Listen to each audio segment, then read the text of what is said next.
और कई बार जो ये धरना है आज 7 महीने के आसपास हमारा धरना पहुंचा है, उस दौरान कई बार जेल में भी जा है।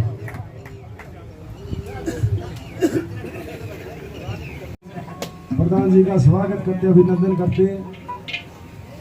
हमारी माताएं बहनें बैठी हैं, जो आजाद भाई साहब आपको बताना चाह रहे हैं, हमारी माताएं जो बहनें बैठी हैं बागपुर गांव से हैं, जर्जर जिले से हैं, अलग अलग संगठनों में ये जुड़ी हुई हैं। मैं आपसे बताना चाहता हूँ, लगभग 11 वर्ष हो गए हमने किसान यूनियन में काम करते। जब भी आंदोलन किया, जिस विषय में भी किया, कई संगठन साथ में मिलकर सफलता मिली। संगठन छोटा हो या बड़ा हो, एक समान है हमारे लिए, हम उतना ही आदर सम्मान करते हैं। लेकिन हमने खुशी इस बात की है, जो भी संगठन है हमारे देश में प्रदेश में, सभी का से एक तो हमारे जो किसान भाई 500 से ज़्यादा जो शहीद हो लिए, उनका भी कहीं ना कहीं जिक्र आया था मीटिंग में। जो सिविक मोर्चा है उसमें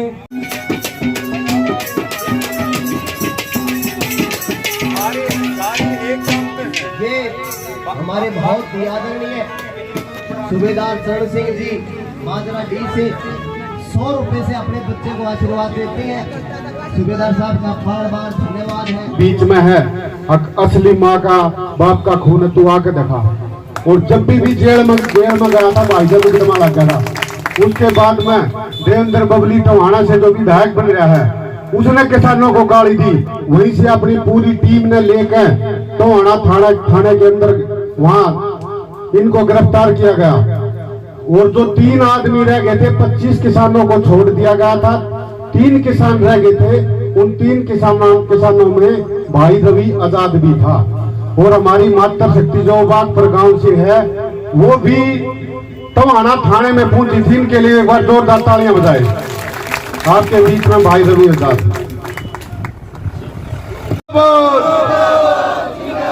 किसान एकता जिंदाबाद, काले कानून रद्द करो, काले कानून वापिस लो, हमारा भाईचारा जिंदाबाद, जय जवान, मोदी सरकार मुर्दाबाद, किसान एकता जिंदाबाद। आज ढासा बॉर्डर पर अध्यक्षता कर रहे हमारे सम्माननीय प्रधान, हमारे भारतीय किसान यूनियन के प्रदेश अध्यक्ष वीरेंद्र डागर जी, गुलिया खाप के जो हमारे प्रधान हैं, जिनके गुलिया खाप के नेतृत्व में और सभी सर्व खापों के नेतृत्व में ये पूरा ढासा बॉर्डर का आंदोलन चल रहा। तो हमारे बड़े भाई विनोद गुलिया जी, हमारी धनखड़ खाप से युद्धवीर धनखड़ जी, भाई हमारे दलजीत जी, और हमारे काद्यान खाप के बिल्लू प्रधान जी, और मेरे सामने बैठी मेरी जो माताएं बहनें हैं बागपुर गांव से, जो टोहाना भी गए थे और आज धनखड़ के प्रोग्राम के विरोध में झज्जर भी गए। ऐसी मेरी माताएं बहनें, क्योंकि जहां इनका आशीर्वाद मिल जाता वहां आंदोलन तो जीत लिया जाता है, केवल उसकी घोषणा बाकी होती है कि आंदोलन की घोषणा कब होगी जी। और हमारे शर्मा जी और इनके सभी कलाकार और यहाँ उपस्थित मेरे पिता तुल्य बुजुर्गों, किसान बिरादरी के सरदारों, युवा साथियों और हमारे सभी मीडिया के भाइयों का भी बहुत बहुत आभार और धन्यवाद व्यक्त करते हैं। 2-3 बात आपके बीच में कहेंगे, क्योंकि 7वें महीने से आंदोलन चल रहा, 7वें महीने में प्रवेश कर गया और ढासा बॉर्डर भी सभी बॉर्डरों के साथ कंधे से कंधा मिला करके और लगातार 199 दिन आज हो चुके हैं। आप डटे हुए, आपके संघर्ष को सल्यूट है, नमन है। और आज आप सब, आज झज्जर में बीजेपी का जो प्रदेश अध्यक्ष है ओम प्रकाश धनखड़, वो बीजेपी के कार्यालय की नींव रखने के लिए आया। और कल रात मुझे भी पता चला और आप सब ने जोरदार तैयारियां की उसकी, और उसका असर ये हुआ कि 6 बजे ही जो है वो नींव रख के चला गया 4 घंटे पहले, क्योंकि आपकी तैयारियां थी, आपको पता था आप उसको नींव नहीं रखने दोगे। 6 बजे रख के गया और आपने जाकर के वो ईंटें उखाड़ फेंकी। आज के संघर्ष के लिए भी आपको बहुत बहुत आभार और धन्यवाद है।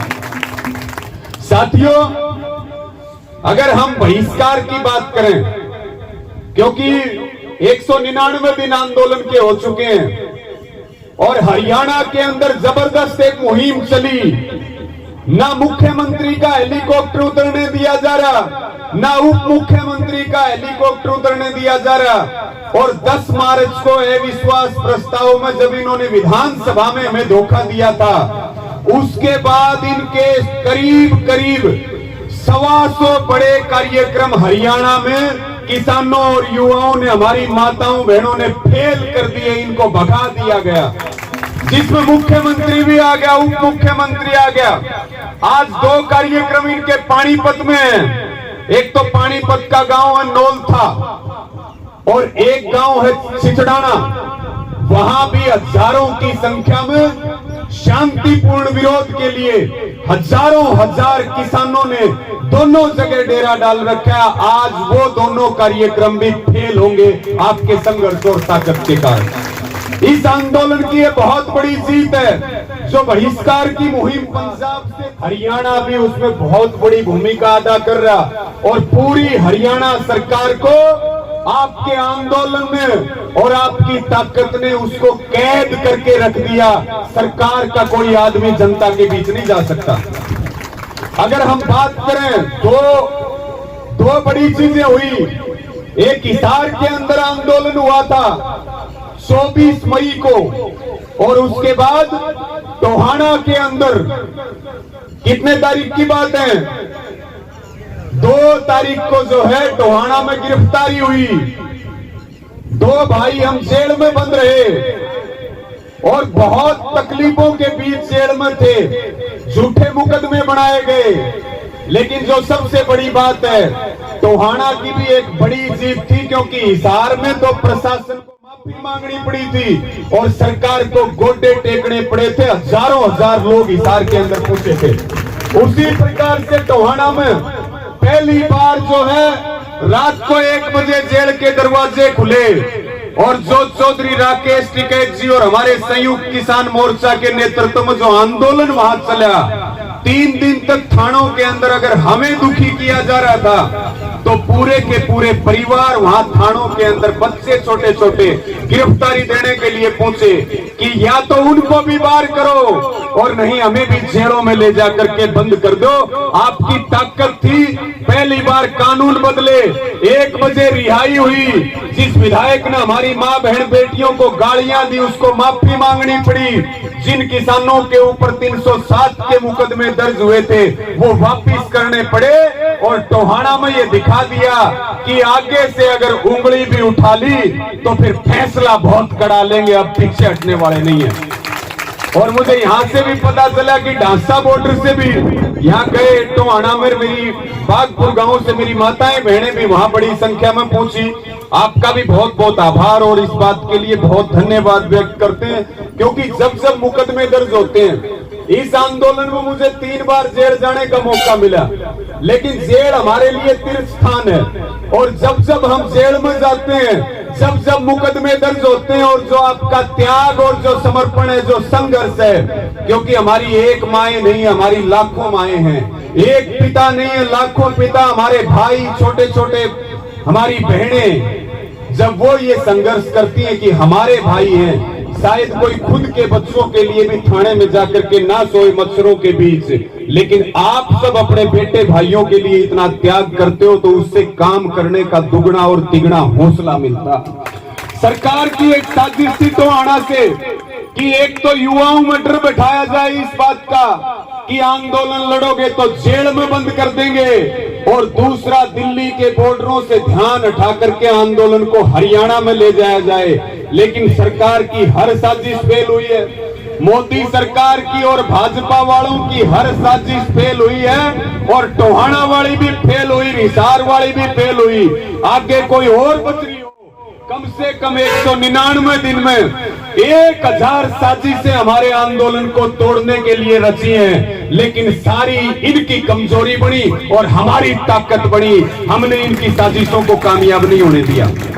अभी ध्यान बांटने के लिए मुहिम चला रही सरकार कि भाई उत्तर प्रदेश के 3 टुकड़े करेंगे, हरियाणा के जिलों को दिल्ली में मिलाएंगे, उत्तर प्रदेश के जिलों को जो है वो हरियाणा के अंदर शामिल करेंगे। पता होगा इस बात को सबको कि इस तरह की मुहिम के ऊपर वहां उत्तर प्रदेश की योगी सरकार और केंद्र की मोदी सरकार काम कर रही है। रोज नए झूठ बोले जा रहे हैं। कोरोना का नाम लेकर के जो 9 लाख बेरोजगार हरियाणा सरकार दिखा रही थी वो घट करके 6 लाख दिखा दिए। झूठे आंकड़े पेश करना, इनको अगर कोई झूठ बोलने का कोई नोबेल प्राइज मिलना चाहिए तो वो किसको मिलना चाहिए? वो नरेंद्र मोदी को दे देना चाहिए। उसके बराबर कोई दूसरा मुकाबला नहीं कर सकता झूठ बोलने में। क्योंकि एक तरफ आंदोलन चल रहा, आंदोलन जब शुरू हुआ तब 3 कानूनों की वापसी के लिए शुरू हुआ था और शुरू हुआ था एमएसपी के कानून के लिए, लेकिन हमारे 500 से ज्यादा शहादतें हुई हैं। बॉर्डरों के ऊपर हमारे बुजुर्ग बैठे, हमारी घर की माँ जो इज्जत होती है, माँ बहन बेटियां, बच्चे बैठे, युवा बैठे, आंधी बारिश तूफान में बैठे, सर्दी चली गई, गर्मी चल रही है, किस तरह के हालातों में बैठे हैं। अब लड़ाई कानूनों के वापसी की नहीं रही, अब लड़ाई पगड़ी के सम्मान की है। मर तो सकते हैं लेकिन वापस लौट करके नहीं जाएंगे। सरकार को अगर वहम हो कि हम वापस चले जाएंगे, हम वापस किसी कीमत पर नहीं जाएंगे। हम तो 2024 तक भी रुकने को तैयार हैं। हम तो रहेंगे लेकिन मोदी सरकार केंद्र के अंदर नहीं रहेगी अगर आंदोलन लंबा चलेगा। तो मेरी आप सबको ये अपील है कि भाई लगातार अपने बॉर्डर को, इस बॉर्डर को अपना मजबूत करो, लगातार यहाँ अपनी हाजिरी बढ़ाओ। कल 200 दिन हो जाएंगे, 2 शतक आंदोलन के पूरे हो रहे हैं। सरकार ने हमें आउट करने की बहुत कोशिश करी है, लेकिन कल 2 शतक पूरे करके और मोदी सरकार को दिखा दिया कि अगर हम बना सकते हैं तो हम बिगाड़ भी सकते हैं, हटा भी सकते हैं, खींच के भी ला सकते हैं। और हरियाणा सरकार का तो कोई ब्यूटी नहीं है। खट्टर सरकार तो जो है वो विश्वास खो चुकी है। इसलिए हमने कहा खट्टर सरकार ज्यादा पंगे ना ले। अगर खट्टर और दुष्यंत ज्यादा पंगे लेंगे तो फिर सरकार ने रह नहीं पाएगी चंडीगढ़ में। कभी ज्यादा वहम हो सरकार को, तो ये आपकी ताकत है। मैं आपके संघर्ष को भी सैल्यूट करता हूं और आपसे निवेदन करता हूं कि बॉर्डर के ऊपर लगातार हाजिरी बढ़ाओ। हमारे कुछ टोल चल रहे केएमपी के ऊपर, कई बार उनको बंद करवाने की भी कोशिश की। ये हमारे भाई विकास चौराना, इनके ऊपर मुकदमे भी दर्ज हुए, आसोदा का, बादली का। तो कल दलाल खाप के कुछ गांव मजारे, उनसे भी बातचीत करेंगे कि एक अपना बॉर्डर भी चलता रहे और एक मजबूत रणनीति बना करके जो ये 4-5 टोल जो केएमपी के ऊपर चल रहे, इनको भी बंद करवाया जाए। टोल किसके हैं? कंपनियों के। कानून बना करके जेब काटी जा रही है और उनकी सुरक्षा कौन कर रहा है? रैपिड एक्शन फोर्स बैठी है वहां, केंद्र की फोर्स बैठ करके और वहां पर वसूली करवा रही है। आप देख रहे होंगे फोर्स खड़ी है वहां पर, फोर्स रहती है। तो इसके ऊपर बातचीत करेंगे और जल्द से जल्द आपका भी सहयोग लिया जाए सबका, और जो हमारी खापें हैं उनका भी सहयोग लिया जाए और इन टोलों को भी फ्री करवाने का काम किया जाए। क्योंकि बहुत बड़ा ये षड्यंत्र जो चल रहा है, इसको हमें गांव-गांव में बताने की जरूरत है। एक तो हमने 36 जात को आंदोलन में साथ जोड़ना और जुड़ भी चुकी हैं। कल आप देखिए धानक समाज का एक बहुत बड़ा जत्था मेम 24 से चल करके और टिकरी बॉर्डर के ऊपर पूछेगा। अब हमारे 2 ही काम है, हमारे बॉर्डर के ऊपर जो है संख्या बढ़ानी और जिलों से, गांव से लोगों को बॉर्डर के ऊपर लाना, बॉर्डर को और ज्यादा मजबूती देना। तो एक तो हम सारे समाज को साथ लेकर के चलें, हम अपने जो दलित भाई हैं, पिछड़े भाई हैं, अल्पसंख्यक हैं, सबको साथ लें, क्योंकि लड़ाई का नेतृत्व किसान कर रहा। लेकिन भाई जो आदमी रोटी खाता है, रोटी तिजोरी में बंद ना हो, भूख का व्यापार ना हो, हमारी फसलें और नस्लें ना बिगड़े, हमारा जमीन ना जाए, हमारा जमीर ना जाए, ये इसका आंदोलन है। और जिस ताकत के साथ आंदोलन खड़ा हो रहा है, या तो सरकार मान लेगी, नहीं तो इतिहास में इस बीजेपी का तो कम से कम कोई नाम लेने वाला नहीं रहेगा, किताबा में पढ़ा करेंगे। बंगाल का चुनाव हारे और अब उत्तर प्रदेश का पूरी रणनीति 18 तारीख को संयुक्त किसान मोर्चा की मीटिंग में सबके सामने आ जाएगी। और अगर बंगाल में चुनाव हरा सकता है यह आंदोलन, तो फिर उत्तर प्रदेश में तो चुनाव लड़ना बहुत मुश्किल होगा भाजपा वालों के लिए। जीतना तो बहुत दूर की बात है, बहुत दूर की बात है, क्योंकि हरियाणा इस आंदोलन में मुख्य भूमिका में है। और हरियाणा एक ऐसा प्रदेश है जिस चीज में हाथ डाल लेता है, बिना सफल करे उसको छोड़ता नहीं है। हमारे युवाओं ने एक बहुत बड़ी मिसाल पैदा की है। न्यू कहा करते कि भाई युवा तो बिगड़ गए, लेकिन उनकी शक्ति इस आंदोलन के अंदर आप देखिए। पहली बार वर्षों बाद मेरी माताएं बहनें अपने घर छोड़ करके निकली हैं, और निकली है किसान ट्रैक्टर लेके निकला है, तोप जैसा काम किया ट्रैक्टर ने। और कल जो है वो मेरी सबसे अपील भी है, जो पूरी हमारी यहाँ कमेटी है, कल गुरु अर्जुन देव जी का बलिदान दिवस है, वो हमारे सभी वोटरों को मनाया जाएगा। उनकी शहादत को नमन किया जाएगा, उनके बलिदान को नमन किया जाएगा। और 24 तारीख को जो है वो संत कबीर की जयंती है, जिस दिन वोटरों के ऊपर हमारे दलित समाज के, पिछड़े समाज के हमारे सब भाई बहनाओं हैं, वो स्टेज भी चलाओगे। और उनकी जो बड़ी भूमिका है वो इस आंदोलन के अंदर तय करने की जरूरत है, क्योंकि हमने सबको ये कहा भाई किसान जो है वो अपने घरों में अंबेडकर का चित्र लगावे, और जो दलित समाज के लोग हैं वो चौधरी छोटू राम का फोटो अपने घर में जरूर लगावे, ताकि जो सरकारों की साजिश है हमें जातियों के नाम पे, धर्म के नाम पे, क्षेत्र के नाम पे बांटने की, उस दीवार को हमने तोड़ दिया है। आज पूरा देश इस आंदोलन के साथ खड़ा हो रहा, आप सब और ताकत के साथ, क्योंकि जो आप लड़ाई लड़ रहे हो, आने वाली पीढ़ियां आपका योगदान नहीं भुला सकती। आप जो तप और संघर्ष यहाँ सड़क पर बैठ करके कर रहे हो उसको कोई भुला नहीं सकता।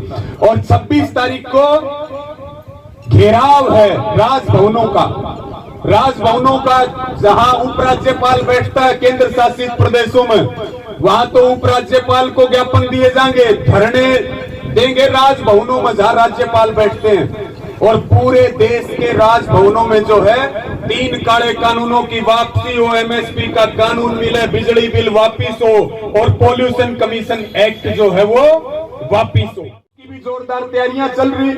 और मोदी को कम से कम, अब ये बात मैं अंत में यही बात कहूंगा, ये बात तो आप सबको समझ में आ गई कि भाई मोदी बेऔलादा नहीं है, उसके 2 बेटे हैं। क्योंकि बेऔलाद है, कभी औलाद हो जाए, गोद ले लेता, उसका औलाद को नहीं हो जाएगी, होगी कि नहीं होगी। तो उसके 2 दत्तक पुत्र हैं, एक का नाम है अडानी, एक का नाम है अंबानी, जिसके लिए 24 घंटे में से 18 घंटे काम करता है। 2 दत्तक पुत्र उसके। और अब तो इसको ना कह करके, अब तो हमें सीधे तौर पर प्रधानमंत्री ना कह के महाराजा कहना चाहिए। 20,000 करोड़ का महल बना रहा अपने लिए, और 9,000 करोड़ की जहाज खरीदने का काम किया। और डीजल और पेट्रोल कितने रुपए हो गए? 100 पार हो चुके हैं। तो भाई झूठ बोलना में इनने कोई कमी नहीं छोड़ी। और अब की बार ये अपने फंसे हैं, और जो महारे फंस गया, जो इस कुंबे का फंस गया, आज तक हमने उसका इलाज करे बिना नहीं छोड़ा है। मोदी का भी कौन छोड़ा है, इसका तो इतना बड़ा भी भी नहीं। तो मैं पुनः आप सबके संघर्ष को नमन करता हूं। पूरी ताकत अपने आगामी कार्यक्रमों पर लगाएं, और जहां हमारी कहीं आवश्यकता हो तुरंत आपको तैयार मिलेंगे। और जहां आसपास इनका कार्यक्रम हो वहां शांतिपूर्ण तरीके से अपना जोरदार विरोध करना है। गांव में इनकी एंट्री बंद रहेगी। केवल अगर कोई एमएलए या एमपी किसी गांव में रहता हो तो उसको केवल अपने घर जाने की छूट रहेगी, उसके अलावा उसको कहीं जाने की छूट नहीं रहेगी। इस बात को हमें ध्यान रखना सबको। और दूसरी बात, जो शहरों में घोषित कार्यक्रम है कि भाई फलाना नेता अड़ा होगा उद्घाटन करने, फलाना नेता यहाँ होगा राजनीतिक कार्यक्रम के लिए, उन कार्यक्रमों का विरोध भी संयुक्त किसान मोर्चा ने सबसे ये अपील करी है कि वो जारी रहेगा। इन्हीं शब्दों के साथ मैं आप सबका बहुत बहुत धन्यवाद, आभार व्यक्त करता हूँ। और एक बार जोरदार नारे मेरे साथ लगा दो। मैं बोलूंगा, ना धर्म का ना साइंस का, मोदी है रिलायंस का। ना धर्म का ना साइंस का, ना धर्म का ना साइंस का, ना धर्म का ना साइंस का। किसान एकता जिंदाबाद, हमारा भाईचारा जिंदाबाद, जय जवान